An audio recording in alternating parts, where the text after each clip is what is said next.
पहले क्यों जा रहे हो यार? तो यहाँ भी ऐसा कर रहे हो।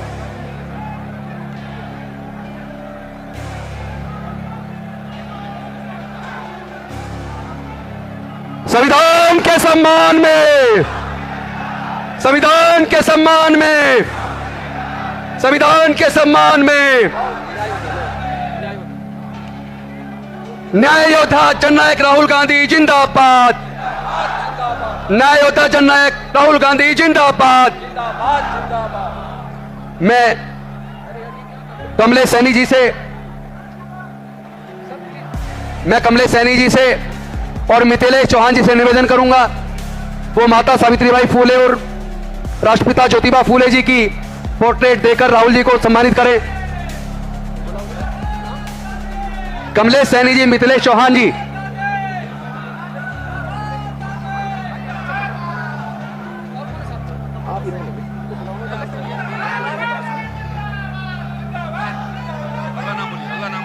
डॉक्टर केपी सिंह और मिलन सिंह जी, मिलन सिंह चंद्रवंशी जी, गदा लेकर जल्दी से राहुल जी को सम्मानित करें। डॉक्टर केपी सिंह जी, मिलन सिंह चंद्रवंशी जी।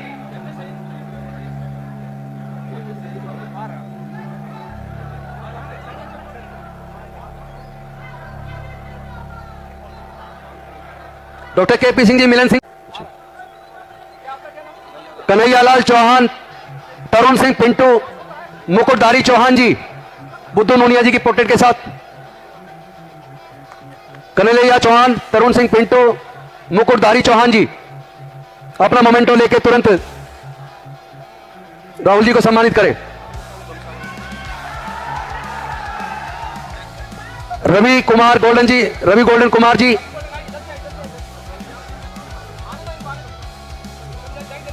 इंजीनियर पूर्णिमा चौधरी जी, वंदना चौधरी जी, विनोद कुमार चौधरी जी और रानी चौधरी जी, फ्रीडम फाइटर जगलाल चौधरी जी का पोर्ट्रेट लेकर राहुल जी का सम्मान करें।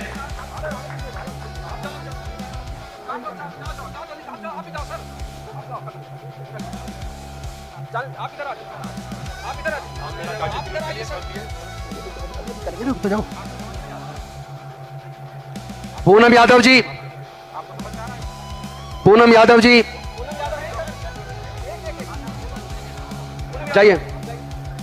पूनम यादव जी राहुल जी को सम्मानित करें। इंजीनियर राजेंद्र प्रसाद सिंह जी, जिन्होंने बाबू जगजीवन राम जी के ऊपर अनेकों किताबें लिखी हैं।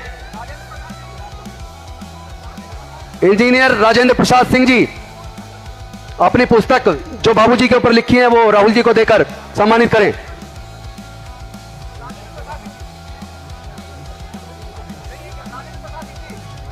प्रोफेसर अखिलेश दयाल जी, उदय चंद्रवंशी जी, वो अपना मुकुट लेकर तुरंत राहुल जी को सम्मानित करें।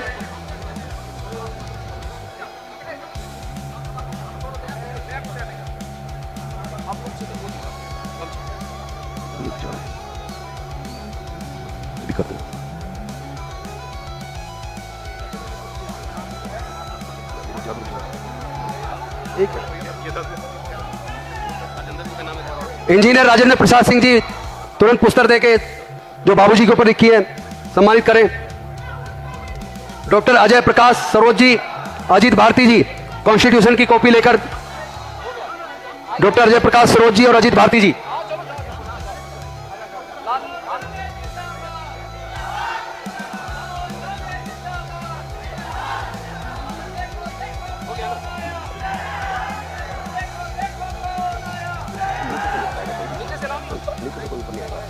ना ना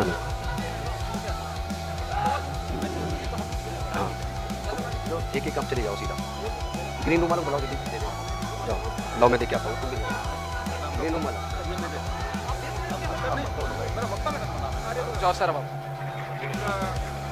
डॉक्टर राजेंद्र पाल गौतम जी स्वागत करेंगे राहुल जी का।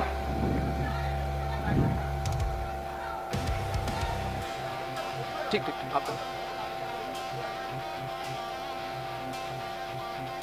डॉक्टर रतन लाल,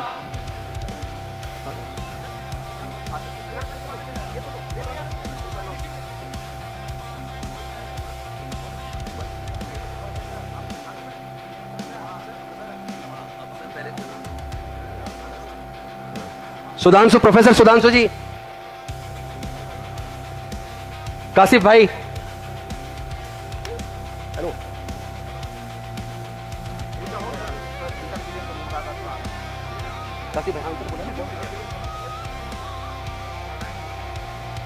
एसपी सिंह लबाना जी,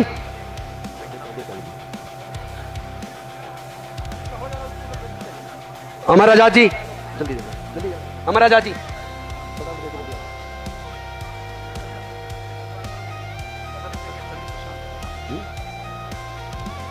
विशाल यादव जी,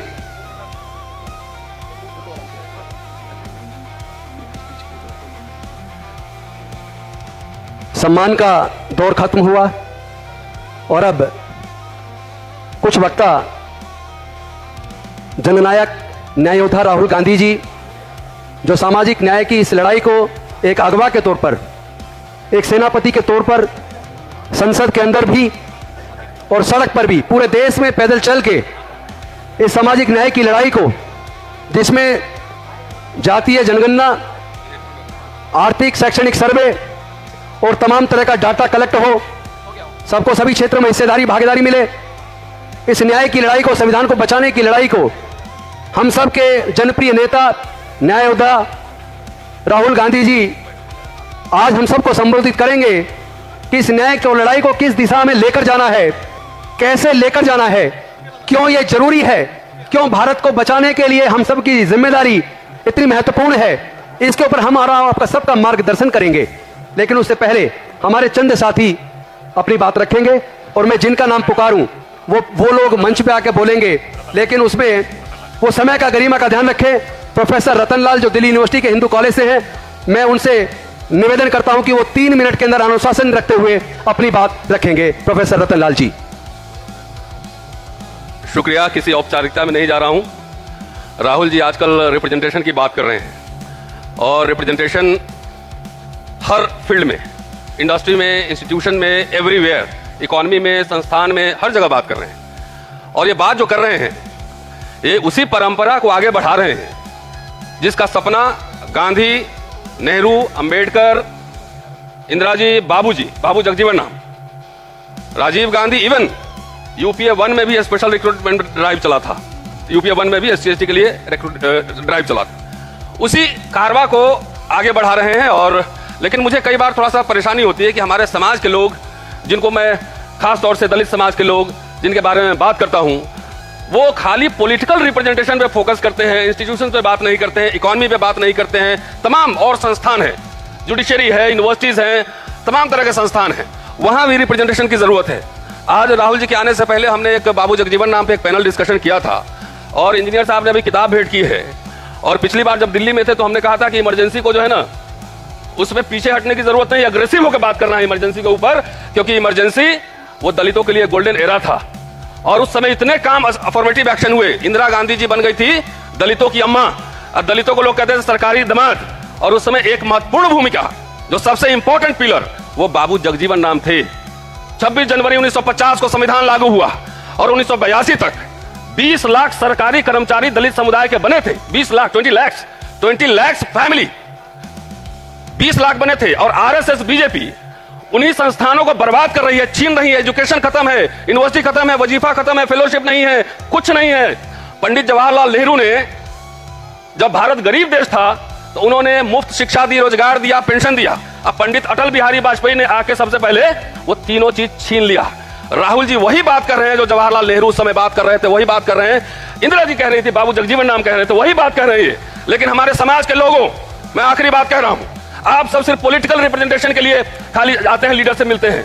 पॉलिटिकल रिप्रेजेंटेशन नहीं, अगर एक एजुकेशन खत्म हो गया, Dalit middle class, backward middle class, वो खत्म हो जाएगा।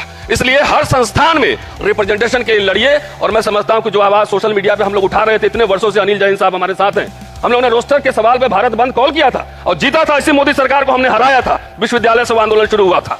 तो इसलिए विश्वविद्यालय में चूंकि बागी बनते हैं, बागी कोट अनकोट कह रहा हूं, वो व्यवस्था पे सवाल उठाते हैं। आपके बच्चे अब आ रहे हैं यूनिवर्सिटी में, विश्वविद्यालयों में पढ़ रहे हैं, प्रोफेसर बनने, वो सवाल उठा रहे हैं, उनके ऊपर झूठे मुकदमे लादे जा रहे हैं। इसलिए खाली पॉलिटिकल रिप्रेजेंटेशन के लिए मत लीजिए। लिमिटेड सीट है, नौकरियां लाखों लाख मिल सकती है, बहुत लोग करोड़पति बन सकते हैं बिजनेस करके। तो जो राहुल जी बात कह रहे हैं उसको गंभीरता से समझिए और आज जाइएगा घर में तो इत्मीनान से सोचिएगा, इस देश के संसाधन में हिस्सेदारी की बात हो रही है, सिर्फ MLA MP बनने की बात नहीं हो रहा है। शुक्रिया, जय भीम, जय जगजीवन। धन्यवाद प्रोफेसर रतनलाल जी, आपने समय का ध्यान रखा, इसके लिए विशेष धन्यवाद। अब अगले वक्ता के तौर पे मैं शशि पंडित जी से निवेदन करूंगा वो आए और समय का ध्यान रखते हुए केवल 3 मिनट में अपनी बात रखेंगे। मुझे अनुशासन की पूरी उम्मीद है। शशि पंडित जी।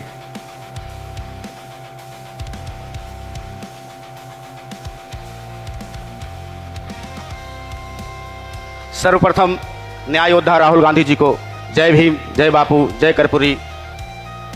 उपस्थित मंच पे सभी गणमान्य को संजीव कुमार बिट्टू की तरफ से प्रणाम, नमस्कार।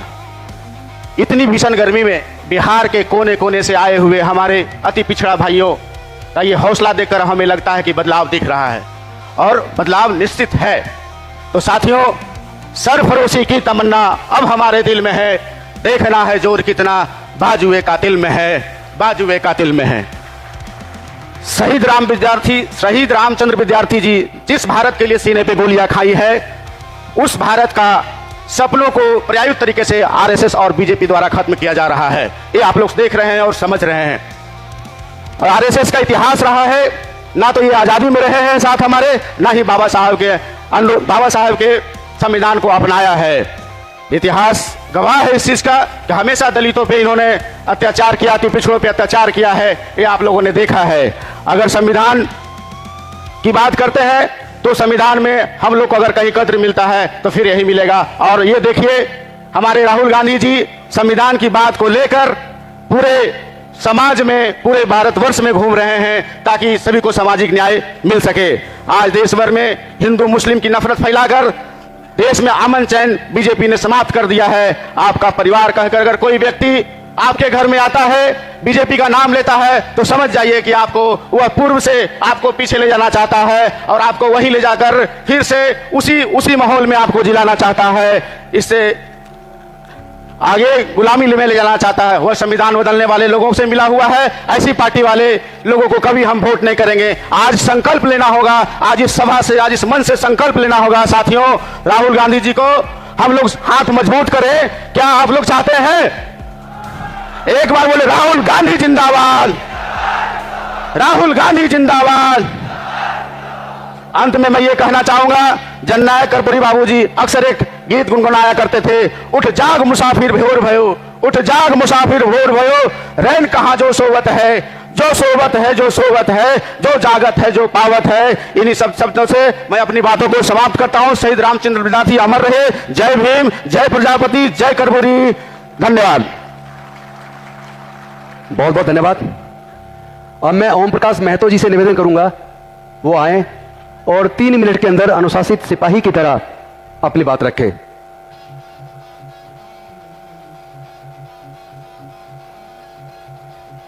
बुद्धू नूनिया जिंदाबाद, बुद्धू नूनिया जिंदाबाद, मुटुकधारी चौहान जिंदाबाद, रामचंद्र विद्यार्थी जिंदाबाद, बाबू जगजीवन राम जी जिंदाबाद, राहुल गांधी जी जिंदाबाद। मैं ओम प्रकाश महतो आप सभी जनता जनार्दन लोगों का वंदन एवं अभिनंदन करता हूं कि आप इस कार्यक्रम में आए। साथ ही मंचासीन सभी साथियों को मैं और गार्जियनों को सम्मानित करते हुए हमारे न्याय को योद्धा राहुल गांधी जी का मैं सत नमन करता हूं कि मैं 25 फरवरी को 2025 को राहुल जी से मिला और राहुल जी से मैंने विनम्र प्रार्थना किया कि हमारे नमक सत्याग्रह आंदोलन के 95वां वर्षगांठ पे आप मुख्य अतिथि के तौर पर श्री कृष्ण मेमोरियल में आए और हमारे समाज को मैसेज दे, जो हमारा नोनिया बिन बिलदार समाज है, अति पिछड़ा समाज है, जो हमारा दलित समाज है, और इस समाज का नाम ले कि हम लोग आज तक आज़ादी की लड़ाई में इस समाज का प्रतिनिधित्व कहीं नहीं हो पाया है। मेरा समाज पूरा दबा कुचला हुआ समाज है, इसलिए आप इस कार्यक्रम में आए, आपका बहुत बहुत आभार कि इस नोनिया बिन बिलदार और नमक सत्याग्रह के 95वां वर्षगांठ पर आप श्री कृष्ण मेमोरियल में आए। साथ ही साथ हम कहना चाहते हैं कि पूरे देश में हमारा नोनिया बिन बिलदार जो भिन्न भिन्न नामों से भिन्न भिन्न प्रदेशों में पाए जाते हैं, उनका 7.5 से 8 करोड़ आबादी है और हम चाहेंगे कि इसी तरह के कार्यक्रम हमारा अलग अलग भिन्न भिन्न राज्यों से हमारे यहाँ कॉल आ रहा है कि ओम प्रकाश जी आप राहुल जी का समाज का इसी तरह कार्यक्रम हमारे समाज का यूपी में करावे, असम में करावे, बंगाल में करावे, उड़ीसा में करावे, इसलिए हम राहुल जी से ये विनती करते हैं कि आप आने वाला समय में हमारे समाज का कार्यक्रम, जैसे आने वाला चुनाव वेस्ट बंगाल में है, आने वाला चुनाव पंजाब में है, आने वाला चुनाव आसाम में है, इसमें आप हमारे समाज के कार्यक्रम में आइए और हमारे समाज का मान सम्मान बढ़ाइए, क्योंकि मेरा समाज शुरू से गांधीवादी विचारधारा का रहा है और आज भी है। इसलिए आप इसमें आइए। साथ ही साथ मेरा एक और कहना है कि हमारे समाज के मुटुकधारी चौहान, बुद्धू नूनिया, रामचंद्र विद्यार्थी और बाबू जगजीवन राम सभी को श्रद्धा सुमन अर्पित करते हुए मैं एक बार और आग्रह करता हूं कि ये जो संविधान का सुरक्षा का आपने बिगुल फूका है, इस बिगुल में हमारा समाज तन मन धन से आपको साथ देने के लिए कदम से कदम मिलाकर चलने के लिए तैयार है। नोनिया बिन बेलदार का समाज। साथ ही साथ राहुल जी एक बार आपको धन्यवाद देते हुए अपने वाणी को विराम देंगे कि आपने जो 25 फरवरी की आपसे मुलाकात हुई और नमक सत्याग्रह में आने का जो सहमति दिया, इसलिए मेरा समाज आपके लिए, आपके ऊपर सदा सहभागी रहेगा। साथ ही साथ जय बुद्धू नूनिया, जय बुद्धू नूनिया, जय मुटुकधारी चौहान, जय संविधान। इन्हीं चंद शब्दों के साथ अपनी वाणी को विराम देता हूं। जय हिंद, जय नूनिया समाज। बहुत बहुत धन्यवाद ओम प्रकाश जी। अब मैं बच्चू प्रसाद बीरू जी से निवेदन करूंगा वो आए और 3 मिनट के अंदर आप अपनी बात रखें। प्लीज समय का ध्यान रखिएगा प्लीज। सभा की अध्यक्षता कर रहे अध्यक्ष जी, इस कार्यक्रम में उपस्थित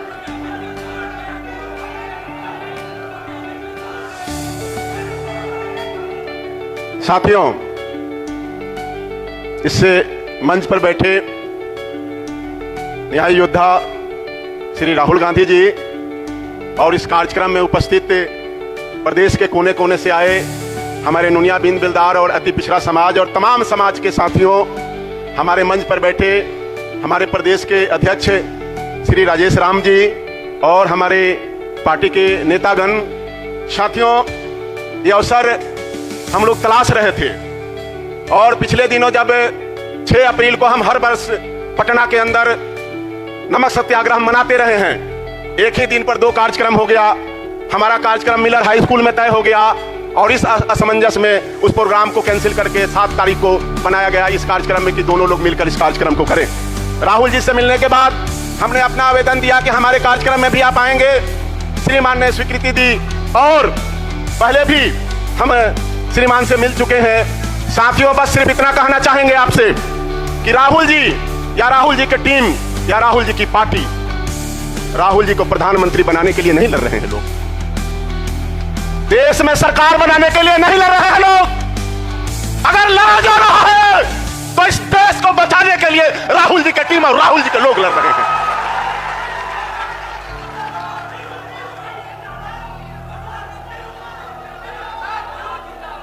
हम लोग राजेश लिलोठिया साहब की टीम में काम करते हैं और लिलोठिया साहब ने जो हम लोगों को शिक्षा दी है कि इस देश में अगर रहना है तो हम लोगों को संविधान की रक्षा करना होगा और जब तक संविधान सुरक्षित नहीं है हम सुरक्षित नहीं हैं। इसलिए मेरे मित्रों, मैं सिर्फ इतनी बात कहकर समाप्त करना चाहूंगा कि हर दर्द बढ़ रहा है दरमान के बगैर, हर दर्द बढ़ रहा है दरमान के बगैर, जुल्दान कुछ नहीं है संविधान के बगैर। किश्ती है राह हक में मौजा खिलाफ है, दरिया में तैरना क्या तूफान के बगैर। एक पल में खत्म होगा सोलो की भी गरूर, बारिश जरूर होगी इम्कान के बगैर, बारिश जरूर होगी इम्कान के बगैर। यह बहुरूपिया सरकार जो देश की जनता को ठग रही है, जो देश को मिट्टी में मिलाने के लिए सोच ली है, नोनिया समाज, लौंडकार समाज, दलित समाज, अति पिछड़ा समाज, यह समाज राहुल जी के पीछे मजबूती के साथ खड़ा है और इसको हम लोग इस देश में भगा कर छोड़ने का काम करेंगे। इन्हीं चंद शब्दों के साथ एक लाइन आप बोलकर हम अपनी बात को समाप्त करना चाहेंगे कि गांधी, महात्मा गांधी, नमक सत्याग्रह, ये जो लड़ाई लड़ रहे थे देश की आजादी का, उनके पीछे देश के सेठों साहूकार नहीं थे, भूखी नंगी जनता जिनके कंगाल से करकती हुई आवाज निकलती थी और उन्होंने देश को आजादी दिलाने का काम किया। ठीक उसी तरह श्री राहुल गांधी के पीछे देश के गरीब जनता खड़ी हो गई है और देश को आजादी मिलने जा रही है। इन्हीं चंद शब्दों के साथ अपनी वाणी को विराम देते हैं। जय हिंद, जय भारत, जय राहुल गांधी। धन्यवाद बीरू जी। इससे पहले कि मैं अंशुल अभिजीत जी को बुलाऊं, डॉक्टर केपी सिंह जी आए और 3 मिनट के अंदर अपनी वाणी को समाप्त करेंगे। अमर शहीद विद्यार्थी जी, रामचंद्र विद्यार्थी, बुद्ध नोनिया और जितने भी हमारे देश के शहीद हैं सभी को कोटि कोटि नमन। और न्याय के लिए सारे देश में विचरण करने वाले, सुख सुविधा को त्याग करने वाले, हमारे साथ दलित, अति पिछड़ा और वंचित समाज के साथ खड़े होने वाले माननीय राहुल जी, दलित समाज के मसीहा राजेश राम जी एवं उपस्थित सभी सज्जनों को मेरा प्रणाम। महाशय, मैं एक ऑर्थोपेडिक सर्जन हूं और राजनीति से मेरा कोई वास्ता नहीं था, लेकिन ये वास्ता तब पड़ा जब बिहार में अन्याय हुआ। नीतीश की सरकार और इंडिया सरकार ने हमारे साथ अन्याय किया, और जब अन्याय किया तो उनके साथ खड़ा होना मेरा धर्म था, उसके विरुद्ध खड़ा होना मेरा धर्म था। मैं चिकित्सा छोड़ करके और गली गली घूमने लगा, लोगों को जगाने लगा, और ये एनडीए सरकार ने क्या किया है इसे बताने लगा। 3 जननायक ने बैकवर्ड को 2 भागों बांट दिया था, पिछड़ा और अति पिछड़ा। अति पिछड़ा में भूमिहीन थे, दलित थे और वंचित समाज के लोग थे, ये कामगार लोग थे। इनको 18% आरक्षण दिया गया, लेकिन नीतीश कुमार ने 3 जातियों को उसमें जोड़ करके मेरे आरक्षण को शून्य कर दिया। स्वाभाविक है, अगर आरक्षण है तो हम हैं, जननायक है, और आरक्षण नहीं है तो जननायक नहीं है। मैं कसम खाता हूं, जब तक मैं जिंदा हूं जननायक को मरने नहीं दूंगा, उनके विचारों को मैं मरने नहीं दूंगा। न्याय योद्धा से मैं न्याय की गुहार करता हूं। सुनते आए हैं कि यह अति पिछड़ा समाज एक जिन्न है। जब यह जिन्न लालू जी के साथ था तो सत्ता उनकी थी। ये जिन्न जब नीतीश बाबू के साथ गया तो उनकी सरकार बनी। मैं चाहता हूं कि ये जिन्न राहुल गांधी जी साथ ले। जिस दिन ये साथ लेंगे ये पूरा बिहार आपका अपना हो जाएगा, मेरा यह दावा है। मैं कोई झूठा वचन नहीं देता हूं, मैं वही कहता हूं जो होने वाला है। पूरा भारत की बात, कृपया शांति बनाए रखें। भाषणबाजी या हल्ला करना मुझे पसंद नहीं है। मैं काम में विश्वास रखता हूं जैसे राहुल गांधी रखते हैं। मैं माननीय राहुल गांधी से यही कहना चाहता हूं कि 40 जिला में, हर जिला में एक अति पिछड़ा को लाइए, मूल अति पिछड़ा को, और देखिए कि जिन्न कैसे निकलता है, सरकार कैसे बनती है। ये अपने दम पर आप सरकार बना सकते हैं। और साथ ही साथ मैं सभी बंधुओं से, मैं बहुत करीबी से रहा हूं कांग्रेसियों के बीच, मैं सभी से कहना चाहता हूं कि सिर्फ कांग्रेस का ठप्पा लगाने से काम नहीं चलेगा। असली कांग्रेस वो है, असली कांग्रेसी वो है जो कांग्रेस के लिए रोड पर उतरे, जो दर दर पर जाए, जो प्रचार करे और जो लोगों को जगाए राहुल गांधी के पक्ष में। अगर ऐसा नहीं करते हैं तो कांग्रेसी कहना बंद कर दीजिए। मेरा निवेदन है, उत्साह में कुछ मैं अधिक बोल दिया हूं। अंत में एक बात मैं कहना चाहता हूं माननीय राहुल गांधी जी को कि अति पिछड़ा से हर जगह सीट छीन लिया जाता है। कुछ नजारा आज भी ऐसा था, मुझे पसंद नहीं आया, और जो मैं पसंद नहीं आता हूं आया, मैं कहने से कोई गुरेज नहीं करता हूं। मैं पूरे समर्थन के साथ सभी अति पिछड़ा को लेकर के मैं आपसे जुड़ना चाहता हूं, दिल से जुड़ना चाहता हूं। राजनीति जो है अगर दिल से नहीं हो, सिर्फ दिमाग से हो, तो फिर वही होगा जो इंडिया कर रहा है। हम सिर्फ राम नाम का झंडा लेकर घूमते रहेंगे और हमसे रोटी दूर चली जाएगी। इसलिए मैं कहता हूं कि जितने भी राजनेता हैं वो दिमाग के साथ दिल से काम ले। जब तक दिल का समावेश नहीं रहेगा तब तक राजनीति नहीं होगी, सिर्फ वो खोखलापन रहेगा। महात्मा गांधी हो, जवाहरलाल नेहरू हो, या फिर जो है कि राहुल जी हो, वो दिल से लेकर के राजनीति करते हैं, दिमाग के साथ दिल भी लगाते हैं। और जब दिल जुड़ता है तो लोगों का प्यार, लोगों का ये और सारा जो है ना उनका दर्द अपने में समेट करके लगता है कि कब इनको इससे निजात दिलाएं। इन्हीं बातों के साथ मैं कुछ अधिक कह दिया हूं तो मैं क्षमा प्रार्थी हूं। धन्यवाद। धन्यवाद डॉक्टर केपी सिंह जी। इससे पहले कि मैं जननायक न्याय योद्धा राहुल गांधी जी को बुलाऊं, उससे पहले हमारे बीच बाबू जगजीवन राम जी के नाती, मीरा कुमार जी के पुत्र अभिजीत जी, मैं उनको बुलाना चाहूँगा। अंशुल अभिजीत जी प्लीज़ आएँ, अपनी बातों से, सार गर्भित विचारों से हम सबको लाभान्वित करें। माननीय राहुल गांधी जी, जिन्होंने ये सामाजिक न्याय का मुहिम चलाया और भारत जोड़ो यात्रा में तो मैं उनके साथ था, और वो हुजूम, वो ऊर्जा सचमुच देखने लायक थी। राहुल जी, इस सामाजिक न्याय के संघर्ष में हम आपके साथ हैं। आज सभा के संचालककर्ता गौतम जी, शकील जी, राजेश राम जी, कृष्णा लुगरी जी, जय हिंद जी, रतनलाल जी, मनोज राम जी, रवि जी, राजेश लिरोटिया जी, राजेंद्र प्रसाद जी, अखिलेश्वर जी, चंदन यादव जी, शशि पंडित जी, ओम प्रकाश जी, महतो जी, बच्चू प्रसाद जी, केपी सिंह जी, सम्मानित मंच और यहाँ पर मौजूद सब सामाजिक न्याय के योद्धा साथियों, दोस्तों, कुछ ही दिन पहले, 2 दिन पहले बाबू जगजीवन राम जी की जयंती मनाई गई, जिसमें राहुल जी की उपस्थिति हुई उनके पूर्व निवास स्थान में। तो मैं बाबू जी के चरणों में अपनी श्रद्धांजलि अर्पित करता हूँ। उनका आशीर्वाद हम सबको हमेशा मिलता रहे, वो हमारी आवाज़ बुलंद करते रहें, वो हमारी जो इरादे हैं वो पुख्ता करते रहें, वो हमारे हाथ मजबूत करते रहें, क्योंकि ये जो संघर्ष है ये बहुत कठिन है, हमारा भविष्य बहुत कठिन है। बाबूजी तो मेरे नाना जी थे और मैं नाती हूं, तो उनके बारे में जब बात करता हूं तो काफी भावुक हो जाता हूं। लेकिन एक बात जरूर सच है कि जब मेरा व्यक्तिगत जीवन में आत्मसंदेह का वक्त आता है, जब काली घटा छाए रहती है, जब नजर बैठती नहीं, तो मैं बाबूजी की जीवनी को याद कर लेता हूं। और भारत जोड़ो यात्रा की तरह मुझे भी बहुत ज्यादा ऊर्जा मिल जाती है, हिम्मत मिलती है, ताकत मिलती है बाबूजी की जीवनी को याद करके। जरा सोचिए, 100 साल पहले, 110 साल पहले उनकी पैदाइशी हुई थी एक छोटे से गांव चंदवा में, जो आरा के पास है। और सामाजिक न्याय की लड़ाई उन्होंने 10 साल की उम्र से ही शुरू कर दी थी, जब आरा टाउन स्कूल में 2 घड़े रखे हुए थे, एक दलित के लिए और एक दूसरों के लिए, सुवर्ण के लिए।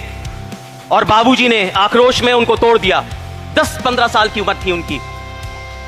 बाबूजी अव्वल नंबर भी लेके आते थे, गणित उनका प्रिय विषय था, 100% उसमें लेके आते थे। बल्कि राहुल जी, बाबूजी तो एक साइंटिस्ट बनने जा रहे थे, लेकिन स्वतंत्रता संग्राम, गांधी जी का नेतृत्व, नेहरू जी का नेतृत्व उनको स्वतंत्रता संग्राम की लड़ाई में खींच लाया।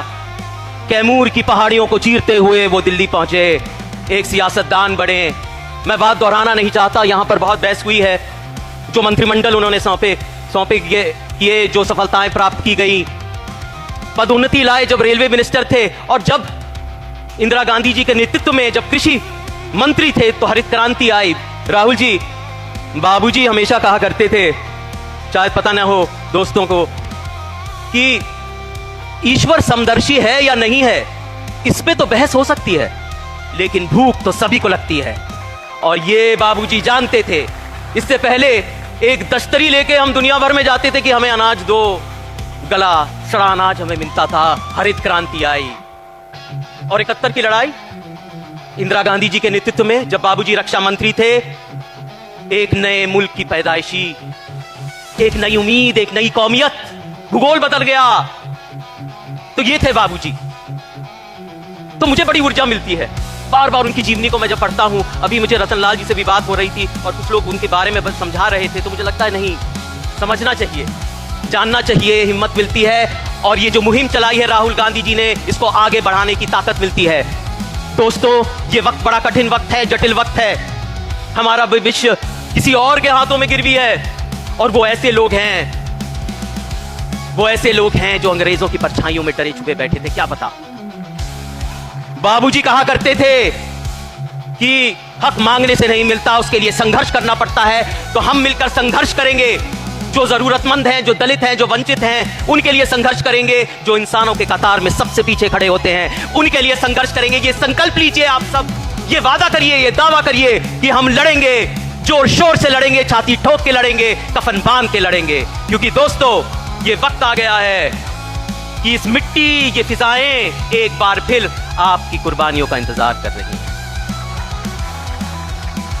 हम राहुल जी को सुनने के लिए उत्सुक हैं। बहुत बहुत शुक्रिया। आप लोग खुश रहें, आबाद रहें, मैं दुआ करता हूं। धन्यवाद अभिजीत जी। अब मैं और ज्यादा आपके धैर्य की परीक्षा नहीं लेना चाहता। पूरे देश में सामाजिक न्याय की लड़ाई को लड़ रहे न्याय योद्धा, जननायक राहुल गांधी जी, विपक्ष के नेता, भारत को बचाने की सबसे शक्तिशाली आवाज को मैं आमंत्रित करता हूं आपके बीच आएं और हम और आपका सबका मार्गदर्शन करें।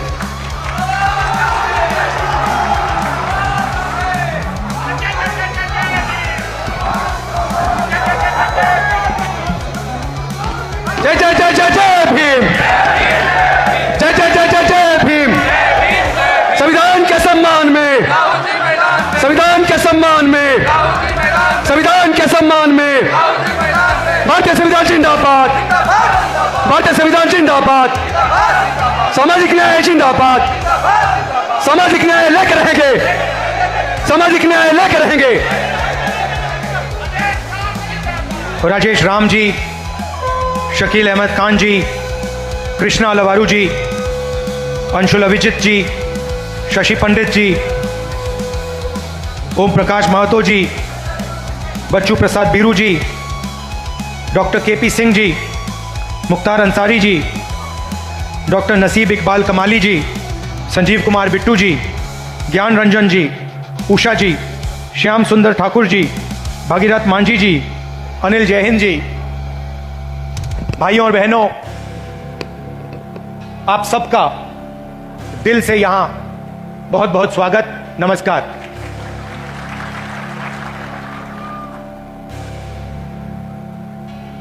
संदीप दीक्षित जो शीला जी के बेटे हैं, वो एक पॉडकास्ट, आजकल पॉडकास्ट चलती है ना, वो एक पॉडकास्ट बनाते हैं। तो उन्होंने मुझसे कहा कि मैं उनके पॉडकास्ट पे जाऊं। बातचीत होती है, वीडियोग्राफी होती है, फिर उसको मतलब यूट्यूब पे डाला जाता है। तो मैं गया और उन्होंने मुझसे सवाल पूछा कि आपके परदादा नेहरू जी क्या थे? प्रधानमंत्री थे, नेता थे, स्वतंत्रता के लिए लड़े थे। आपके मुताबिक आपके परदादा क्या थे और आप उनसे क्या सीखे? कमरे में नेहरू जी की फोटो थी, एक तरफ गांधी जी की पेंटिंग थी,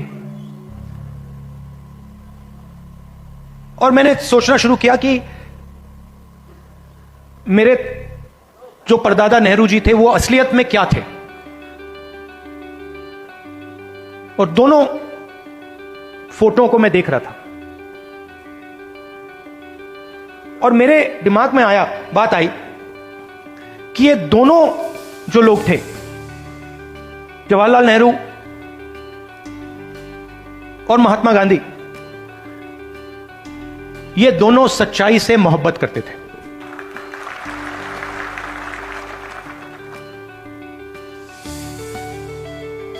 और अगली लाइन में मैंने बोला, सिर्फ नेहरू जी नहीं, सिर्फ महात्मा गांधी जी नहीं, उसमें आप एक लंबी लिस्ट लगा सकते हो। उसमें आप अंबेडकर जी को जोड़ सकते हो, उसमें आप, ये लाइए जरा फोटो, उसमें आप इनको भी जोड़ सकते हो। और ये फोटो अभी मैंने देखी थी, मुझे बहुत अच्छी लगी। क्यों अच्छी लगी बताइए?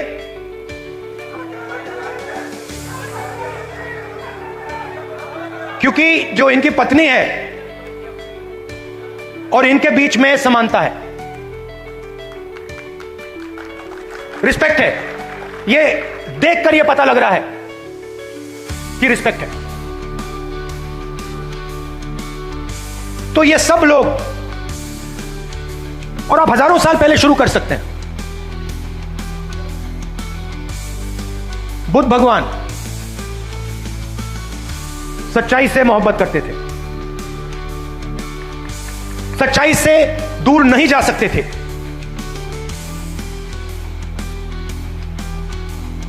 गुरु नानक, कबीर, बसवना, नारायण गुरु, लिस्ट है। तो लोग मुझे कहते हैं कि यह संविधान 1947 में लिखा गया था, और मैं उनसे कहता हूं नहीं, यह संविधान हजारों साल पुराना है। और इस किताब के अंदर अंबेडकर जी की सोच, फूले जी की सोच, गांधी जी, नेहरू जी, गुरु नानक जी, कबीर, जिन लोगों को हिंदुस्तान मानता है और रिस्पेक्ट करता है, उनकी सोच इसके अंदर है। तो जब मैं इस किताब को, जब आप इस किताब को ऐसे पकड़ते हो, आप 70-80 साल पुरानी किताब को नहीं पकड़ रहे हो, आप हजारों साल पुरानी विचारधारा की रक्षा कर रहे हो। और अगर हम सच्चाई की बात करें तो क्या इसमें सावरकर जी की विचारधारा है? हो ही नहीं सकती, क्योंकि वो सच्चाई का सामना नहीं कर पाए। अब ये बात किसी को अच्छी लगे ना लगे, ये सच्चाई है, तो मुझे ये बोलनी ही पड़ेगी।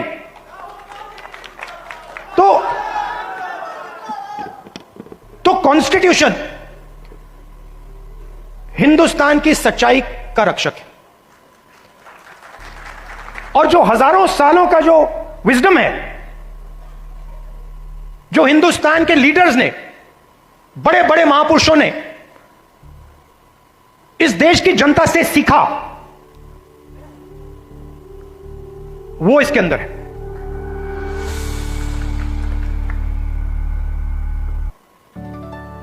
अंबेडकर जी ने दलितों की लड़ाई लड़ी, दलितों के लिए लड़ाई लड़े। सिखाया किसने? सिखाया देश के दलितों ने। जो देश के दलितों के अंदर दर्द था, उस दर्द को अंबेडकर जी समझे, उस दुख को अंबेडकर जी समझे, उस सच्चाई को अंबेडकर जी समझे, और उस सच्चाई के लिए अंबेडकर जी लड़े। इसीलिए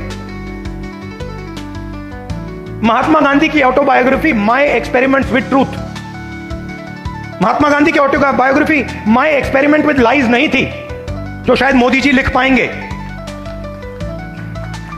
तो सच्चाई की ही लड़ाई चल रही है। और आजकल क्या हो रहा है, सच्चाई बोलना हिंदुस्तान में मुश्किल है, आसान नहीं। आप देख लीजिए, हमारी पॉलिटिक्स को देख लीजिए, पॉलिटिक्स को देख लीजिए, बड़े बड़े नेताओं को देख लीजिए, बोल नहीं पाते हैं। पूरा देश जानता है कि सच्चाई ये है, और बड़े से बड़े नेता चुप हो जाते हैं। ये पूरे देश को दिख रहा है। मगर एग्जाम्पल क्या दिया? बुद्ध भगवान ने, अंबेडकर जी, गांधी जी, इन लोगों ने एग्जाम्पल क्या दिया? डरना नहीं है, जो सच्चाई है वो देश के सामने रखनी है। और यही आप लोग कर रहे हो, यही आप लोग कर रहे हो। आप लोग डरते नहीं हो, आप लोगों को दबाया नहीं जा सकता है। आपके अंदर, खून के अंदर, फूले जी, अंबेडकर जी, गांधी जी, ये सब आपके खून के अंदर हैं, और इनकी विचारधारा आपके खून के अंदर है, मेरे खून के अंदर है, और इसको कोई नहीं मिटाने जा रहा है, कोई मिटा ही नहीं सकता। मैं आपको आज 2-3 चीजें कहना चाहता हूं,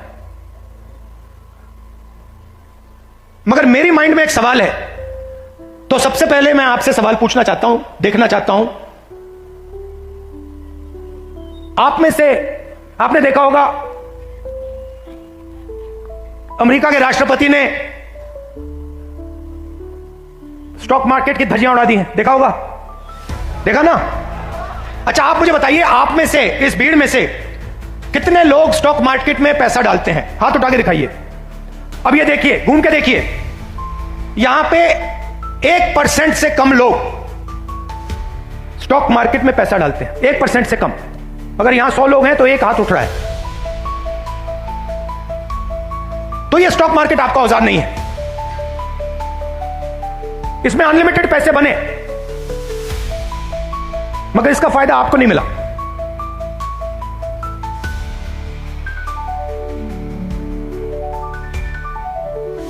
सीधी बात करूं, सीधा बोलूं, ठोक के, हमारे यहां पे केपी सिंह जी हैं, कहां हैं केपी सिंह जी? आइए आइए। केपी सिंह जी, अब गलत मत मानना जो मैं कहने जा रहा हूं। देखिए, केपी सिंह जी ने कहा, बैठिए बैठिए, आइए। केपी सिंह जी ने कहा कि मैं ऑर्थोपेडिक सर्जन हूं। कहा ना आपने, कहा। कुछ दिन पहले पार्लियामेंट हाउस में डेलीगेशन आया, वहां पे ऐसे ही एक व्यक्ति ने मुझे कहा, मैं आईआईटी का प्रोफेसर हूं। और मैंने उससे यही कहा कि देखिए, मैं कुछ कहना चाहता हूं मगर शायद आपको अच्छा ना लगे, इजाजत है? उन्होंने कहा हां कह दीजिए। और वही मैं आपसे इजाजत लेना चाहता हूं। इजाजत है? देखिए,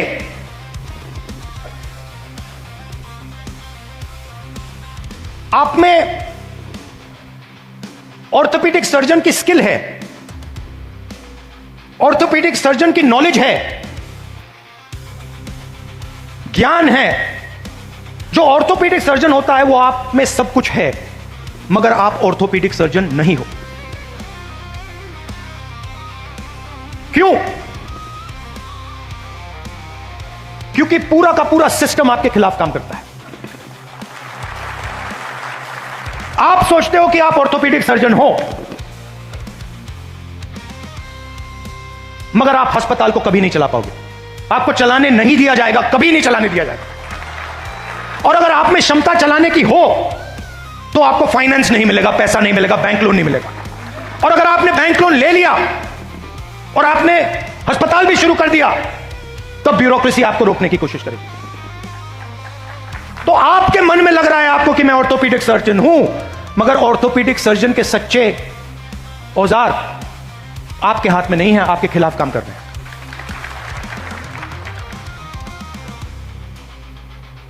डेलीगेशन में दलित प्रोफेसर ने मुझे कहा कि मैं आईआईटी प्रोफेसर हूं। मैंने उनसे कहा नहीं भैया, आईआईटी प्रोफेसर की पूरी क्वालिफिकेशन आप में है, मगर सिस्टम आपको सच्चा आईआईटी प्रोफेसर नहीं बनने देगा। और यह सच्चाई आस्ते आस्ते आस्ते आस्ते मुझे बहुत गहराई से समझ आ गई। इस देश में अगर आप दलित हो, पिछड़े वर्ग के हो, आदिवासी हो, माइनॉरिटी हो, और उसमें मैं महिला भी जोड़ सकता हूं, पिछड़ा बोला, ईबीसी हो, अति दलित हो, अगर आप अपर कास्ट के नहीं हो तो आप सेकंड क्लास सिटीजन हो। और मैं ये ऐसे नहीं बोल रहा हूं, मैं सोच समझ के बोल रहा हूं, मैं पढ़ लिख के बोल रहा हूं, और मैं सिस्टम को बहुत गहराई से देखने के बाद बोल रहा हूं। मैं आपको 2-3 उदाहरण देना चाहता हूं। तेलंगाना में हमने कास्ट सेंसस किया, और बात अब तेलंगाना में कास्ट सेंसस से बहुत आगे निकल गई है। तेलंगाना में हम आपको ऐसा इंफॉर्मेशन दे सकते हैं, सामाजिक इंफॉर्मेशन, कि आप अपने सपने में भी नहीं देख पाओगे। वो कैपेबिलिटी आप तेलंगाना की सरकार के हाथ में है। मैं आपको आज स्टेज से बता सकता हूं कि अगर आप तेलंगाना में देखें और उन लोगों की लिस्ट निकालें जिन्होंने बैंक लोन लिया है, सरकारी बैंक लोन, सरकारी बैंक से लोन या प्राइवेट बैंक से लोन, उस लिस्ट में आपको ना एक ओबीसी मिलेगा, ना एक ईबीसी मिलेगा, ना एक दलित मिलेगा, ना एक आदिवासी मिलेगा। तेलंगाना की सबसे बड़ी कंपनियों की आप लिस्ट निकालिए, उनके मालिकों की लिस्ट निकालिए, उनकी सीईओज की लिस्ट निकालिए। यह सब हम तेलंगाना में अब कर सकते हैं। उनकी मैनेजमेंट टीम की लिस्ट निकालिए, आप हैरान हो जाओगे। मैनेजमेंट में, सीईओ की लिस्ट में, मालिकों की लिस्ट में आपको ईबीसी, ओबीसी, दलित, अति दलित, आदिवासी कहीं नहीं मिलेंगे, है ही नहीं।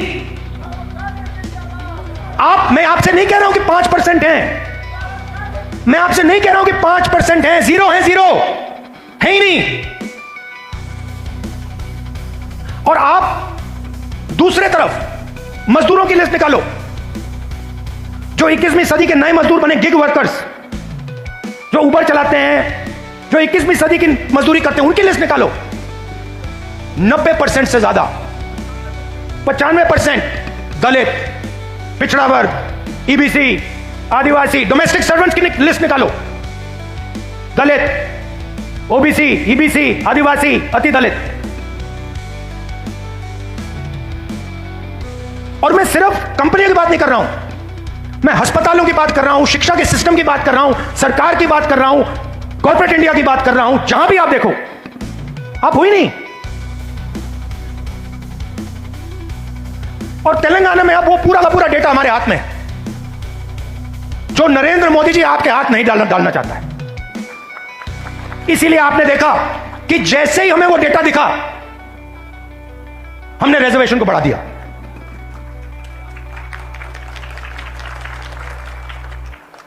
मैंने नरेंद्र मोदी जी को लोकसभा में सामने बोला, ये जो फेक दीवार बना रखी है 50% रिजर्वेशन की, इसको अगर आप नहीं तोड़ोगे तो हम इसको तोड़ के गिरा के फेंक देंगे। और दूसरी बात, इस देश के दलितों को, पिछड़ों को, ईबीसी, ओबीसी, अति दलित, आदिवासी, गरीब जनरल कास्ट के लोगों को पता लगना चाहिए कि इस देश की सच्चाई क्या है। कि 5% लोग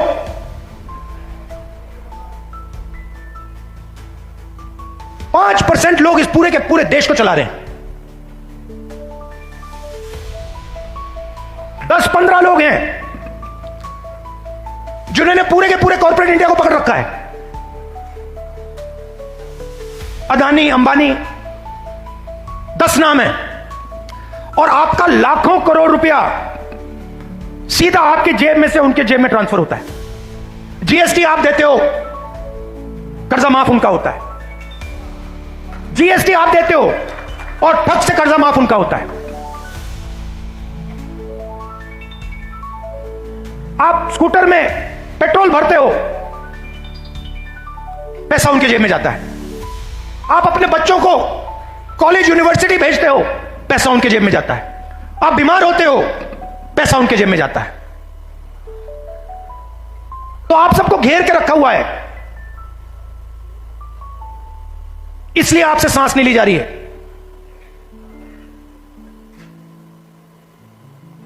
क्योंकि पूरे सिस्टम ने आपको घेर के रखा हुआ है। और उसमें गरीब जनरल कास्ट भी हैं, वो भी उन कंपनियों में नहीं जा सकते, वो भी डॉक्टर नहीं बन सकते, वो भी लॉयर नहीं बन सकते।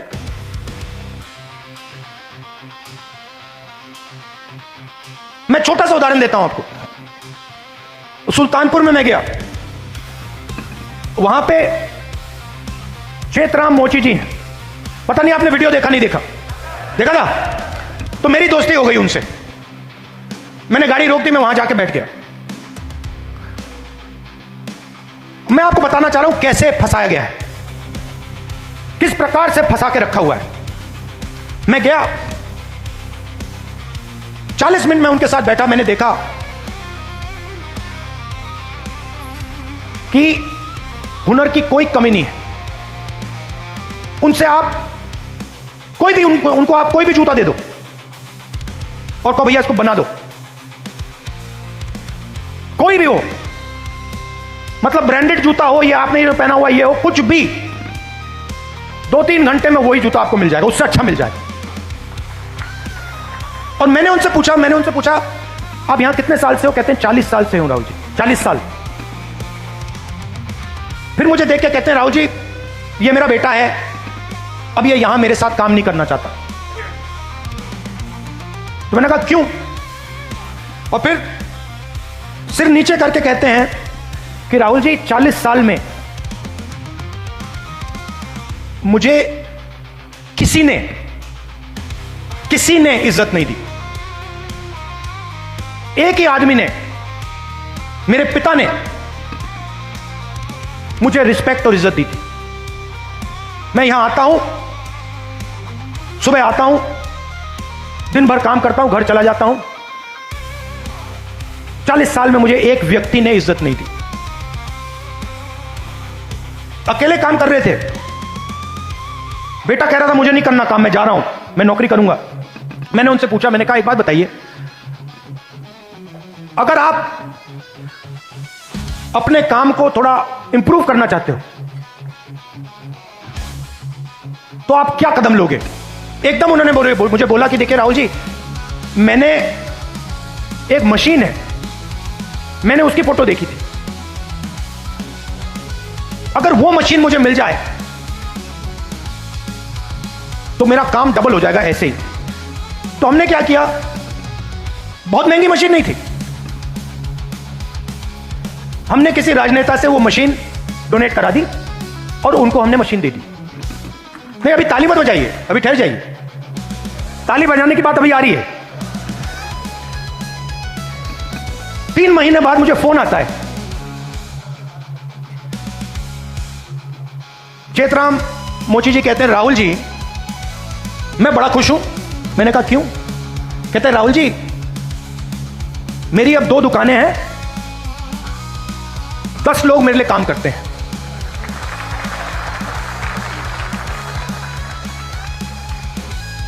लोग मेरे लिए काम करते हैं, मेरी 2 दुकानें हो गई हैं। मुझे लग रहा है इस मशीन से कि मैं 4-5 दुकानें खोल पाऊंगा। अब चेतराम मोची ने मुझे एक और बात बोली। जब मैं उनके साथ बैठा था, मुझे बोला राहुल जी, यूपी सरकार ने मुझे एक बार ट्रेनिंग पे बुलाया, उनकी योजना थी, ट्रेनिंग पे बुलाया। तो मैंने उनसे कहा क्या सीखे? कहते राहुल जी मैं वहां गया, ट्रेनर से ज्यादा तो मुझे मालूम था। वो ट्रेनर को मतलब वो तो ट्रेनर मोची ही नहीं था, उसको तो कुछ मालूम ही नहीं था। मैंने कुछ टाइम उसको समझाने की कोशिश की, मगर फिर वो समझा नहीं तो वापस आ गया। अब आप देखिए हुनर किसके हाथ में है? चेतराम जी के हाथ में। ट्रेनिंग कौन दे रहा है?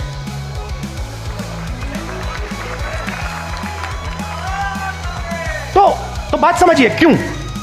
क्योंकि ट्रेनिंग का नेटवर्क कंट्रोल में है। मशीन क्यों नहीं मिल रही? बैंक का सिस्टम कंट्रोल में है।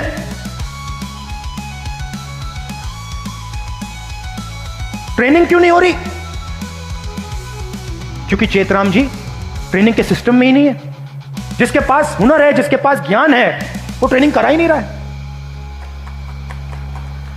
तो मैंने क्या किया? इससे मैंने क्या सीखा? मैंने तेलंगाना के चीफ मिनिस्टर को चिट्ठी लिखी और मैंने उनको सुझाव दिया। मैंने कहा कि देखिए ये पता लगाइए आप कर सकते हैं या नहीं। आईटीआई के सिस्टम में क्या होता है? ट्रेनिंग होती है, बढ़ई की ट्रेनिंग होती है, प्लम्बर की ट्रेनिंग होती है, मोची की ट्रेनिंग होती है, कुम्हार की ट्रेनिंग होती है, ये सब ट्रेनिंग होती है। तेलंगाना में मैंने चीफ मिनिस्टर को सुझाव दिया कि आप ऐसे कीजिए, आप सर्टिफिकेशन सेंटर बनाइए। तेलंगाना में लाखों मोची हैं, नेटवर्क है मोची का, उस नेटवर्क के अंदर हुनर है, कैपेबिलिटी है। मैंने चीफ मिनिस्टर से कहा कि ट्रेनिंग इनसे करवाइए। तो हजारों मोची, जो गुरु शिष्य की परंपरा है हिंदुस्तान में, हजारों मोची ट्रेनिंग कराएंगे, सर्टिफिकेशन सरकार करेगी। और जब एक मोची ट्रेनिंग करेगा और उसका शिष्य सर्टिफिकेशन पाएगा तो मोची के बैंक अकाउंट में सीधा सरकार पैसा डालेगी। तो मेरा कहना है, सवाल पूछता हूं आपसे, बढ़इयों के लिए हिंदुस्तान में बैंक क्यों नहीं है? मोचियों के लिए हिंदुस्तान में बैंक क्यों नहीं है? बढ़इयों का अपना ट्रेनिंग सेंटर क्यों नहीं है? हुनर तो उनके पास है। तो जाति जनगणना जो हमने तेलंगाना में किया है, वो विकास के सिस्टम को ही बदलने जा रहा है। क्योंकि हम 21वीं सदी में जी रहे हैं।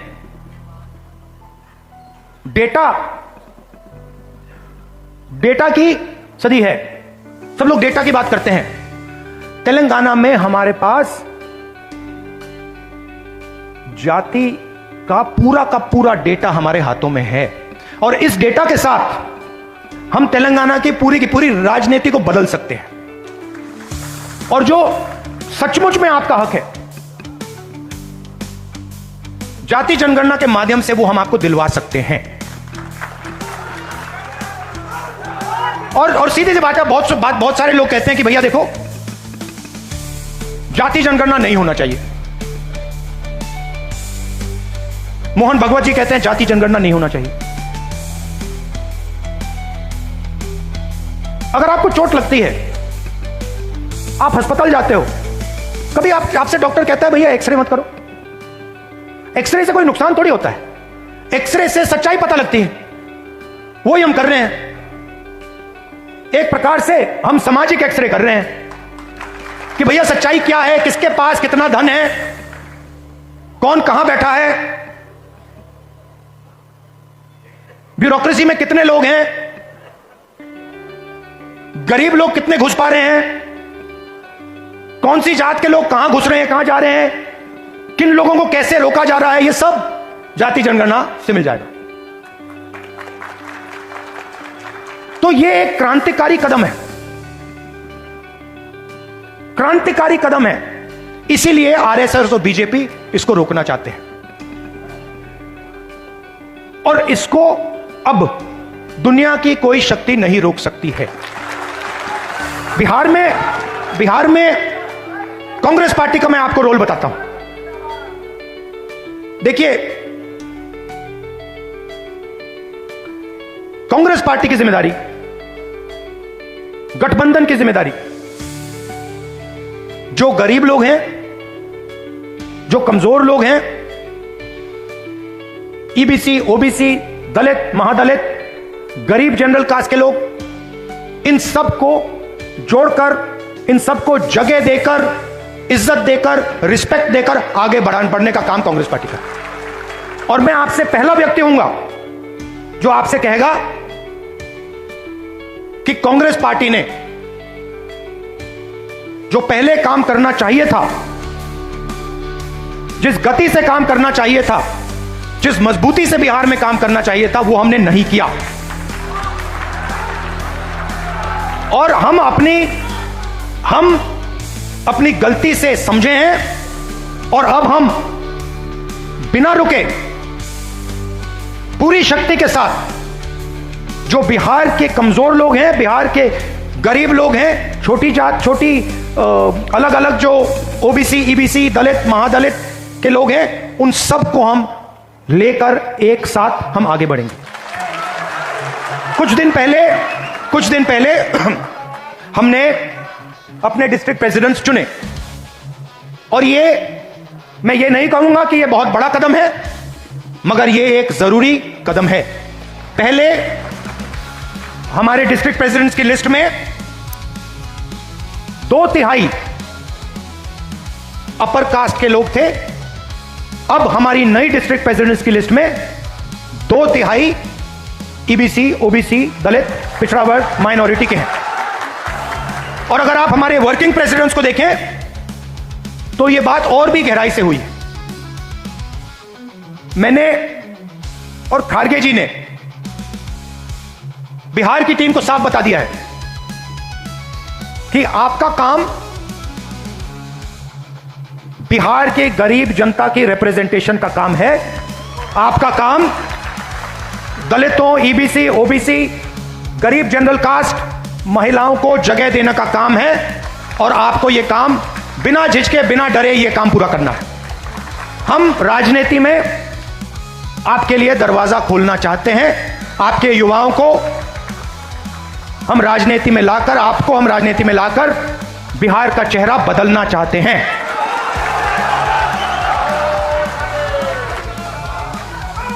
जो बिहार में हुआ है, जो आज बिहार में हो रहा है, जो एनडीए की सरकार बिहार में कर रही है,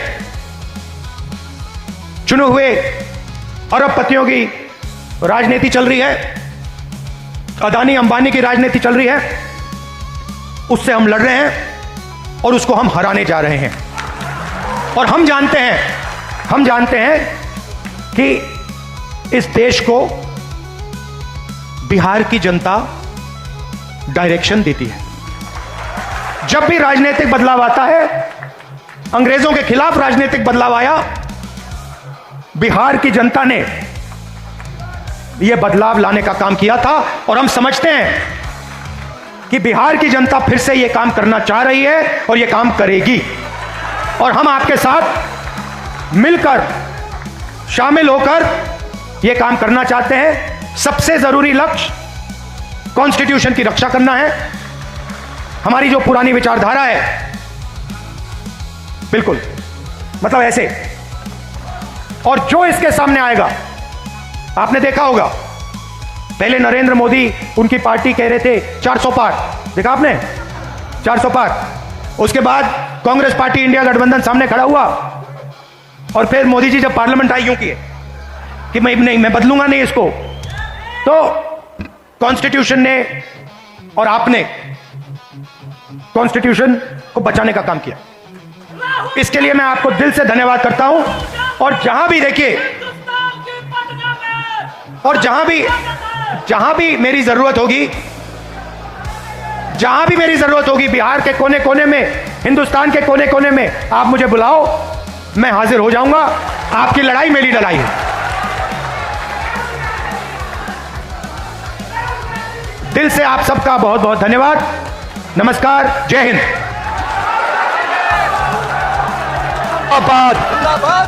भारतीय संविधान जिंदाबाद, भारतीय संविधान जिंदाबाद, खड़े होकर भारतीय संविधान जिंदाबाद, खड़े होकर के सब लोग न्याय योद्धा राहुल गांधी जिंदाबाद, न्याय योद्धा राहुल गांधी जिंदाबाद।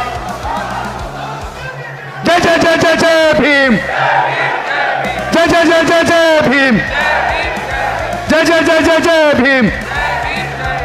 बहुत बहुत धन्यवाद आप सभी का। आप सभी संविधान सुरक्षा सम्मेलन में आए। अब संविधान के ऊपर किसी प्रकार की आंच हम और आप मिलकर नहीं आने देंगे, और समाज की ये सामाजिक न्याय की लड़ाई आगे बढ़ेगी। आप सबका शांतिपूर्वक तरीके से बैठकर इस आने वाली हमारी लड़ाई किस दिशा में जाएगी सुनने के लिए, और आगे की लड़ाई के लिए तैयार होने के लिए बहुत बहुत धन्यवाद, शुक्रिया। जय हिंद, जय भीम, जय भारत, जय संविधान, जोहार।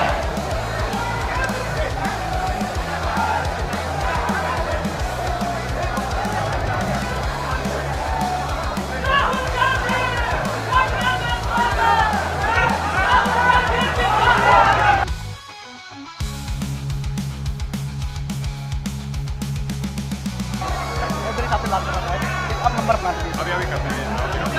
Please sir, please sir.